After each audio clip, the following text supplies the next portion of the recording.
Have you thought about us at all? I loved you, goddammit. But did you though? Did Oh, what do you have in me? What? I did? I'm sorry, but I'm going to say of all the participants this season, my favorite. Yeah, I love SK, but I think Andrew is up there with SK for me.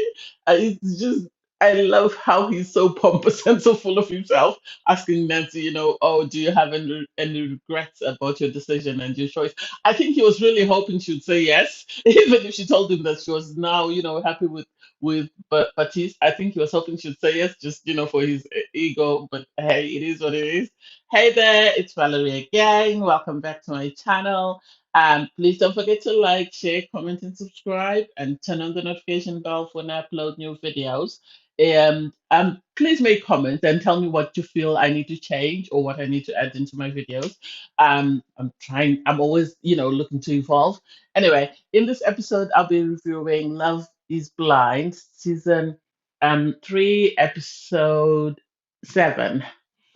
Oh, okay. Where do I start? I don't know. Okay, with obviously the episode picks up from where it left with Brennan and Alexa's dad. And for me, I knew there was going to be an issue because there's obviously the cultural differences, and it looks like there's also financial differences as well. So Brennan's dad had asked to speak. Sorry, Alexa's dad had asked to speak to Brennan. So he had sat down with Brennan, had a conversation. Obviously, it's important to him that he makes sure that this is the right guy to marry his daughter. And they had conversations about, the religion and the fact that the dad was also worried that financially would he be able to support his daughter because his daughter is used to a certain way of life. And Brendan was honest, and I have to applaud him. I have to applaud him really because he told the dad that I can't promise you that today or tomorrow I'll be able to provide for her as much as you have or as you are capable of. But what I'm going to do is I'm always going to work hard to make sure that I try my best to provide for her. And this is all a parent wants to hear that you're going to, you understand and you're going to work hard because, you know, you can't expect someone his age to have the same amount of money as Alex's dad unless he's coming to money. He's one of these tech geniuses. He's an entrepreneur or something like that. So I understand that. I appreciate that fact about them. My only concern, though, is Brennan and Alexa. I know I said that they were the boring couple of the season.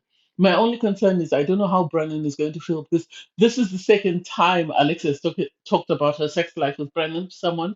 The first time she was talking to Colleen and Raven, and this time she was talking to Batiste and telling him, we had a bit of a struggle, and I told him, I want to be thrown against the wall, and I want to be, and it's like I don't think these are the things you need to be saying on camera.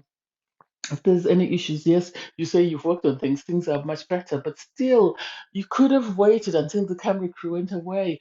And so it seems this is their only issue. And if they're working on it and she says things are improving, then they should be okay to say yes on decision day. But the fact that she keeps bringing it up, I don't know how Brandon is going to take it when he watches the show with everybody else, and how he's going to feel about that because that's really going to affect his ego. I like the fact that his parents were very welcome. Brandon's parents are very welcoming when they met Alexa. Alexa's, had a conversation with his mom, and she just wanted to know where Alexa stood and what her sort of what was her plan or her goal or where she saw her life in. I love that thing because I'm always asking people, what's your 5-year plan? I like the fact that she asked about a 5-year plan, that where do you see yourself 5 years from now, which is, she wants to know that this person has a goal of growing and evolving with her son and becoming the best version of themselves. And so I don't know. I really like them. I think they're the boring couple this season. I've said this before, but you'd rather be the boring couple than the one that's all over the place. Anyway, from there we go to Raven and SK. We rarely saw them. Obviously, it was Raven and SK very heavy in episode 6, so it's only right that there's very minimal of them. SK and Raven met up with her friends, And because her family doesn't want to get involved, Raven did mention that she is from the south and she was raised up. Though she's half black, half white, she was raised by the white side of her family, and she was saying they're people from the south and they're very so. It is a problem. I think it is a problem because her saying that sort of that's a red flag, in my opinion, because what is it? Why is she continually hinting about the fact that they're from the South? Is it that they don't like the idea that Raven has decided to marry a black guy, let alone a black guy from Africa, a Nigerian American? This is even worse.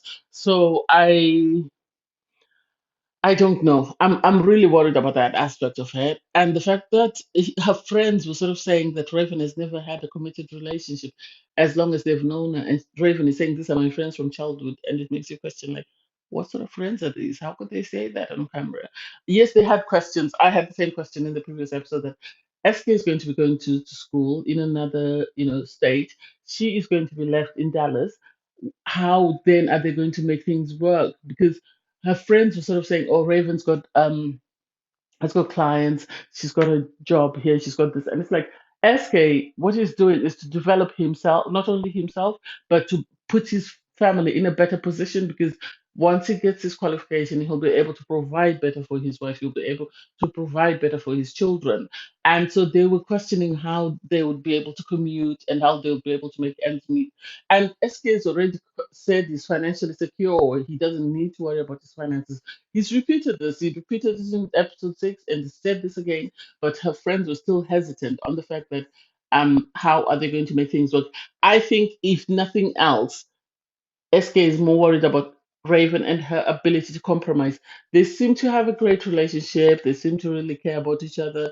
They are displaying a lot of PDA now. So I don't know how that works. I don't know whether he'll say yes on decision day, but there is room for growth, I think.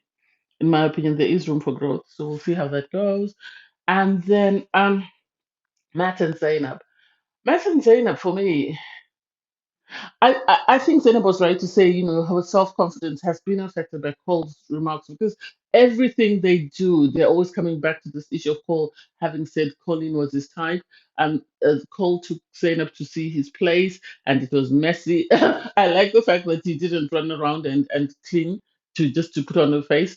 I think in some sense, it was reassuring for Zainab that she knew that, he wasn't living with any woman prior to him going to the experiment because his house is a guy's house at his age.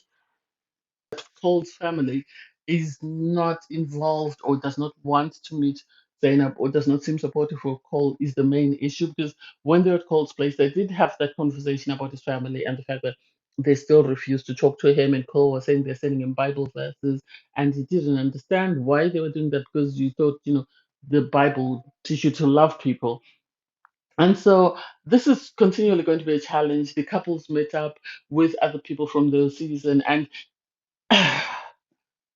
it was interesting to say the least because they had drama as well. I don't know why they do this. You can actually pick apart. Last year they had the Shane, Shayna, and Natalie drama at the fireplace, and also Jared and Sal had a conversation. And this time, what did they decide to do? They had two incidents happen, and it's like, be original, guys. Don't have the same format every season. So um. Um, Colleen had a conversation with Zainab, and they sort of discussed, and it came out that Cole had said Colleen was his type, and Colleen had sort of made a comment, but she didn't really hint what she said, and so Zainab had to go and speak to Matt. Matt then told her everything that had been said, and so this then turned into another blowout whereby Cole and Zainab had to have a conversation, and it's like this is becoming a bit too much. It's unnecessary. If they don't want to marry each other, that's fine. Just tell each other, I'm sorry, but it's not working on the real world. Let's go our separate ways. And it's okay. You don't need to continue to put each other through the ring and continue to bring up the same topic every single time. Because the same incident that happened with Zainab and Cole is the same incident that happened with Matt and with Colleen, and it's becoming a bit too much. It's becoming a bit too much. And then for Matt and Colleen, Matt's family. was worried, and they're right. They have every right to be worried because I think I've said this. Colin, I don't think is in it for the right reasons. I'm sorry. She was trying to tell Matt's mom that, I am in this for the right reasons. I am serious about your son. I really want to marry your son. I love your son. I this, and you could tell that his mother was not buying it. She was not buying whatever uh, uh, Colleen was trying to say. Although she was trying her best, she did speak to the camera and say, my hope is that she is serious and she doesn't break his heart. And I think this is where the concern is because of the trust issues that Matt has from his previous relationship. And so when he had a conversation with Zayn about the bar, after that, he had another conversation with Colleen, and things kicked off because they were going on about the same old thing. The fact that she and Cole had this conversation and it's a bit too much. And at the end of the episode, we saw, he called Nancy to look for Colleen, and Nancy said, Colleen is gone out with the other guys, and it's too much. It's too much. He had packed his bags. He was about to leave. I don't think he's ready to get married. I think he needs to go back home, go to counseling, and then once he's sort of got over that, then he can look for somebody to marry. That's just my opinion. And then Nancy and Batiste are just team train wreck. They're just there just because they're good TV. I don't think they're there because they're serious about getting married. This episode, Batiste, his family came over, and because there was still, but there was still that simmering conversation from the abortion conversation, it then came in again today because when the family arrived, this is what the sister brought up. They were having a conversation and then suddenly it came up. And the interesting thing was the dad kept quiet. He didn't really comment. It was more his sister and his mother who were talking about abortion. And Nancy gave them, a, a, you know, a, um, a clear sort of point of view of where she was coming from, and they are so stuck in this. Oh no, it's not right. A baby is a blessing. A baby, and it's like it's okay for you to say a baby is a blessing because you haven't had to deal with that situation. You're being idealist.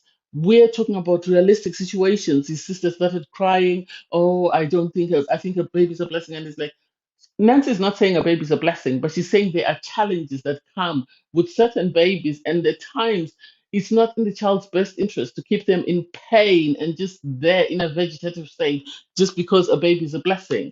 That's not fair.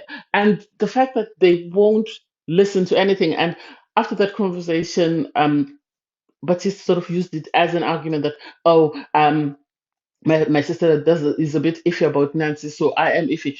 Why? Because the sister doesn't believe in abortions, and Nancy believes in abortion. So now it's an issue, and it's just like, why are people so dense? Read a book, go online instead of going on TikTok.